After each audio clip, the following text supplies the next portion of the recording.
18 साल के सलमान को बरेली पुलिस ने थाने बुलाया।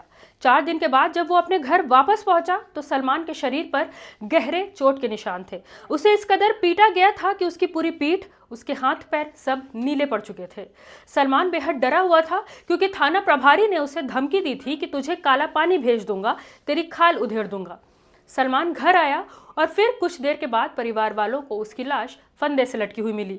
सलमान ने पुलिस की धमकियों और टॉर्चर से परेशान होकर खुदकुशी कर ली। ये पूरा मामला बरेली जिले के ग्रामीण क्षेत्र क्योलड़िया थाने का है। सलमान पर लड़की भगा ले जाने का इल्जाम था, जिसकी वजह से कई दिनों से सलमान को रोजाना थाने बुलाकर पीटा जा रहा था। 4 दिनों तक रोज पुलिस ने उसे बेरहमी से पीटा, 3rd डिग्री टॉर्चर किया और इतना पीटा कि उसके पूरे शरीर पर गहरे नीले निशान पड़ गए। और सिर्फ पीटा ही नहीं, उसे इतना मेंटली टॉर्चर किया, उसे इतनी धमकी दी कि उसने फांसी लगाकर अपनी जान दे दी। एक बार जरा सोच कर देखिए कि 18 साल क्या उम्र होती है। क्या इस उम्र में युवक को इस कदर इतनी बेरहमी से पीटा जाना चाहिए था? इतना डराना चाहिए था कि वो खौफ में आकर जान ही दे दे? सलमान 6 बहनों का इकलौता भाई था। टेलरिंग का काम करता था, यानी परिवार की माली हालत ज्यादा ठीक नहीं थी। इसके बावजूद पुलिस ने उनसे 2 बार रिश्वत ली, एक बार 5500 रुपए और दूसरी बार 50,000। वो पैसे परिवार वालों ने अपने रिश्तेदारों से कर्ज लेकर दिया था। सलमान की मौत के बाद पूरे परिवार का रो रो कर बुरा हाल है।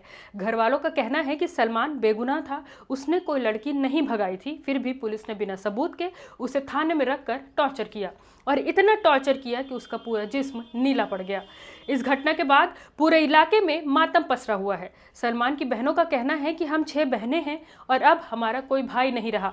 पुलिस वालों ने हमें अनाथ कर दिया। सलमान के वालिद अशफाक अहमद का कहना है कि हम मुसलमान हैं, इसलिए हमारे बेटे को मारा गया। पुलिस ने शिकायत भी जबरन बदलवा दी। ये आत्महत्या नहीं बल्कि पुलिस की वजह से हुई हत्या है। सलमान की मां मेहरुन्निसा, जिन्होंने अपना इकलौता जवान बेटा खो दिया, उन्होंने बताया कि मेरे बेटे ने मुझसे कहा था कि पुलिस ने मुझे बहुत मारा है, मेरी जिंदगी बर्बाद हो गई, ये लोग मुझे हमेशा के लिए जेल भेज देंगे। यानी सलमान को 3rd डिग्री के साथ साथ उसे इतना मेंटली टॉर्चर किया गया कि 18 साल का सलमान बुरी तरह डर चुका था। उसने अपनी जान देना ही ठीक समझा। सलमान के परिवार वाले और गांव के लोग पुलिस की इस क्रूरता भरी कार्रवाई से बेहद आहत हैं। उनका कहना है कि जिस पर आरोप है, अगर वो दोषी है तो उसे कोर्ट में पेश किया जाए, लेकिन थाने में मार मार कर जान ले लेना कहाँ का इंसाफ है। उन्होंने डीएम, एसएसपी से मांग रखी कि जांच निष्पक्ष हो और दोषियों को सख्त सजा मिले।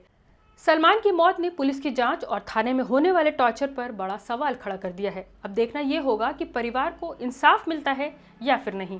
अब कस्टडी में मौत का एक और मामला सुनिए। जम्मू कश्मीर के कुलगाम जिले में रहने वाले 22 साल के इम्तियाज अहमद को कुछ दिनों पहले सिक्योरिटी फोर्स पहलगाम हमले से जुड़ी पूछताछ के लिए उठाकर लेकर गई थी। घर वालों से कहा गया था कि पूछताछ के बाद उसे छोड़ दिया जाएगा और अब उसकी लाश पहाड़ी के एक नाले में पाई गई है।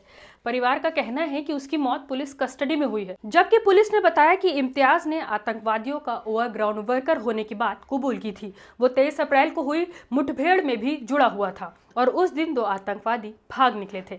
उसने लश्कर के ठिकाने की जानकारी होने की भी बात कबूल की थी। इसके बाद उसे जंगल में उसकी बताई हुई जगह पर ले जाया जा रहा था। इसी दौरान वो भागने के लिए नदी में कूद गया। पुलिस ने पूरी घटना के ड्रोन फुटेज जारी किए हैं, जिसमें इम्तियाज नाले में कूदते और बहते हुए दिख रहा है। आपको बता दें कि पहलगाम हमले के अगले दिन यानी 23 अप्रैल को कुलगाम में आतंकवादियों के साथ मुठभेड़ हुई थी और सुरक्षा बलों ने शाम को तनमर्ग इलाके में आतंकवादियों को घेर लिया था। आतंकवादी एक घर में छिपे थे। घंटों फायरिंग के बाद आतंकवादी भागने में कामयाब रहे थे। वहीं बारामूला के उरी सेक्टर में सेना ने 2 आतंकवादियों को मार गिराया था। उनके पास 2 असॉल्ट राइफल, गोला बारूद, युद्ध से जुड़ा हुआ सामान, कारतूस, पाकिस्तानी करेंसी, चॉकलेट और सिगरेट की पैकेट मिली थी। मैं हूं रूबा अंसारी और आप देख रहे थे मिल्लत टाइम्स।